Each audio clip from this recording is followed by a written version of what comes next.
Bonjour.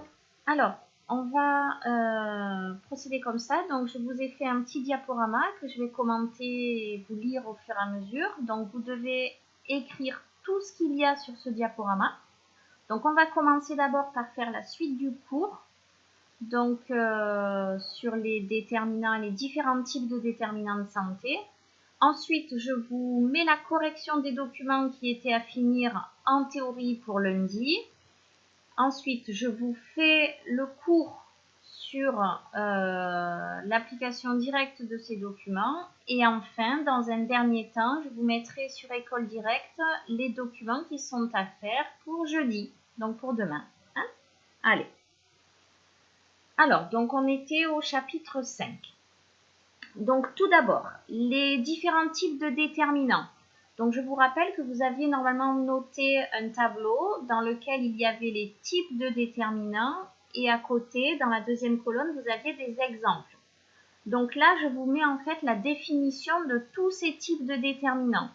Donc ce qu'est un déterminant comportemental, donc c'est un ensemble d'attitudes adoptées par les individus qui vont influencer leur santé ou le bien-être social de manière positive ou négative, comme par exemple les habitudes alimentaires, le tabac ou l'alcool.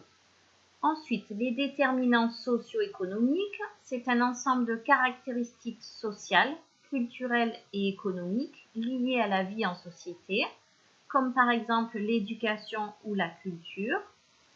Ensuite, les déterminants biologiques ou génétiques, c'est un ensemble de caractéristiques biologiques présentes à la naissance ou acquises par la suite qui peuvent prédisposer un individu à certaines pathologies ou être à l'origine d'un mauvais état de santé ou au contraire lui être bénéfiques, comme le sexe, l'âge ou des facteurs génétiques, comme par exemple la trisomie 21.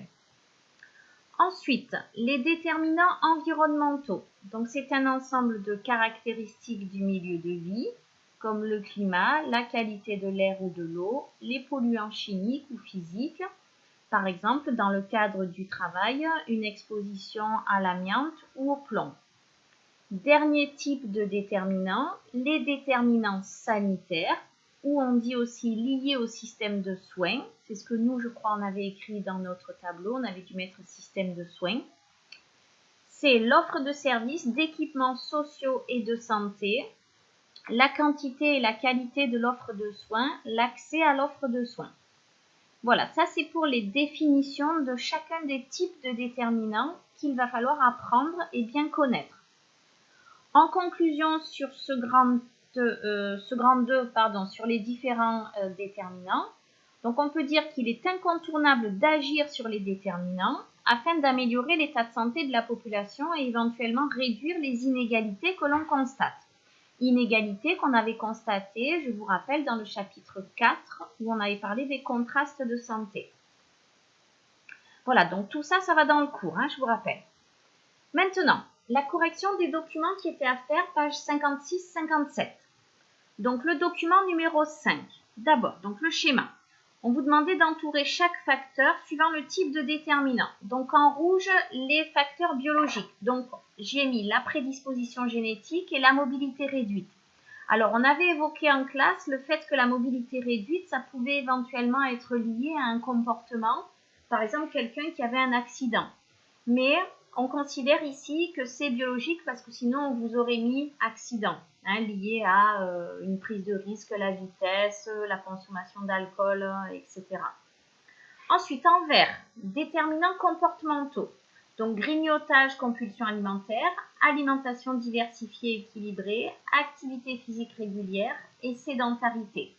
Alors, une petite précision sur ce schéma. Là, il y a des croix, ici pour l'activité physique et ici pour l'alimentation diversifiée, juste parce qu'en fait, ce sont des déterminants qui ont un impact positif. Eux, ils ne vont pas entraîner l'obésité, mais au contraire, ils vont l'éviter. Ensuite, en bleu, le déterminant environnemental. Donc ici, c'est l'offre importante de restauration rapide à proximité. Et en noir, un déterminant social. Donc, le surmenage au travail. Donc, c'est le travail qui est responsable ici de l'obésité. Ensuite, question 10, on vous demande de relever les facteurs de risque de l'obésité. Donc, dans les facteurs de risque, prédisposition génétique, mobilité réduite, grignotage, offre de restauration rapide, sédentarité et surmenage. Et question 11, les facteurs protecteurs, donc ce que je vous disais tout à l'heure, sur ceux qui ont la croix, l'activité physique et l'alimentation diversifiée et équilibrée. Document numéro 6, donc sur le déterminant social. Donc, souligner le facteur de risque de l'état de santé présenté dans le doc 6. Donc, ce facteur de risque, c'est ici le chômage de longue durée. Quelles sont ses conséquences sur la santé classée D? Donc, classement, je propose moi, conséquences sur la santé physique et conséquences sur le bien-être social. Donc, au niveau physique, on a des maux de dos, des problèmes de sommeil, des problèmes de digestion et des palpitations. Alors, juste une chose, comment est-ce qu'il est possible que le chômage de longue durée entraîne mal au dos? Alors, pour vous expliquer, c'est tout simplement que vous savez que notre corps réagit toujours face à une pression extérieure. Donc, très souvent, quand on a des contrariétés, quand on est en stress, etc., on va avoir mal au dos, mal aux articulations. Donc, c'est ce qu'on appelle somatiser. Comme vous, par exemple, quand vous avez un contrôle, vous avez peur, ben, vous avez mal au ventre. Voilà, c'est un petit peu le même principe. Ensuite, des conséquences sur le bien-être, donc du stress, de l'angoisse, un sentiment d'humiliation et une culpabilité et un sentiment de dévalorisation. Donc, on ne se sent pas bien parce qu'on est au chômage depuis très longtemps. Allez, le document numéro 7, donc les déterminants environnementaux. Alors, question 15. Parmi les déterminants environnementaux de la santé, quels sont ceux qui concernent la population française? Donc, les déterminants qui concernent la population française sont la qualité de l'air, la qualité de l'eau, l'environnement physique, le niveau sonore, les conditions de travail, les pratiques agricoles et le climat. Donc, entre parenthèses, vous avez des exemples de facteurs de risque pour chacune des catégories. Document 8, donc toujours sur le déterminant environnemental et cette fois-ci en particulier avec l'impact sur les enfants. Donc, on vous demande quel est le facteur de risque mis en cause ici. Donc, c'est la pollution. Et la population pour laquelle le risque est le plus important, donc ce sont les enfants qui sont les plus exposés. Mais on peut dire aussi que ce sont par exemple les adultes qui vont avoir des fragilités particulières. Par exemple, des personnes qui sont diabétiques, des personnes qui ont déjà des problèmes respiratoires, etc. ou des pathologies. Ensuite, on vous demande de souligner dans le document les conséquences pour la santé. Donc, parmi toutes ces conséquences, alors, on a les maladies respiratoires, le diabète. Alors, le diabète, je vous rappelle juste que c'est... alors, on appelle ça... donc, c'est des maladies endocriniennes. Donc, en fait, la pollution... puisque pour avoir le lien entre pollution et diabète, la pollution, quand elle se dépose, lorsque les microparticules se déposent sur la peau, en fait, ça passe à travers la peau et c'est ce que l'on appelle des perturbateurs endocriniens. Ensuite, des symptômes dépressifs. Ensuite, ici, de l'asthme, des poussées d'eczéma et bien entendu aussi, donc elle aggrave les pathologies respiratoires, comme on avait dit tout en haut là. Voilà pour les corrections de ces documents. Alors maintenant, le cours à écrire.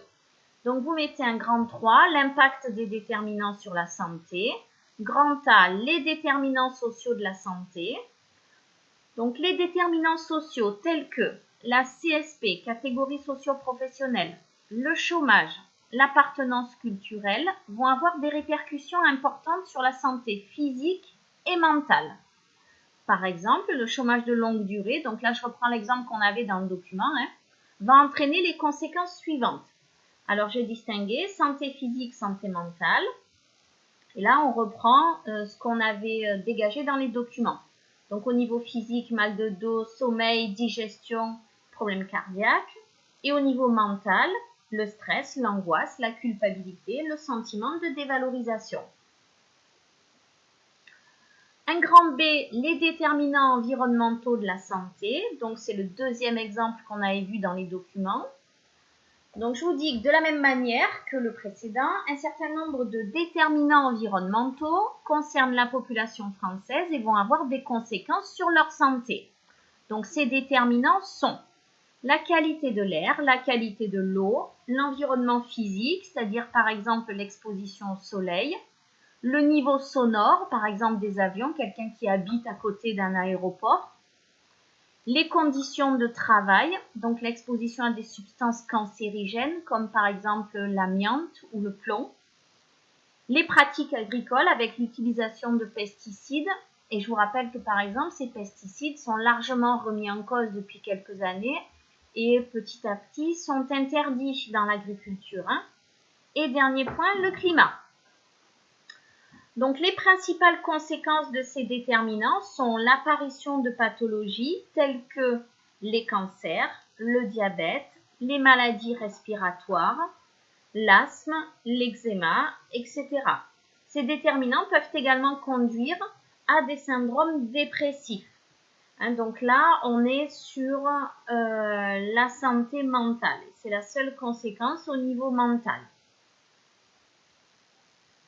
Voilà, donc pour cette partie-là, donc juste je vous précise, donc là oralement, et je vous le mets quand même sur École Directe, que donc les questions à faire, page 58-59, on a la question 19, la question 20, la question 22, 23, 24 et 25.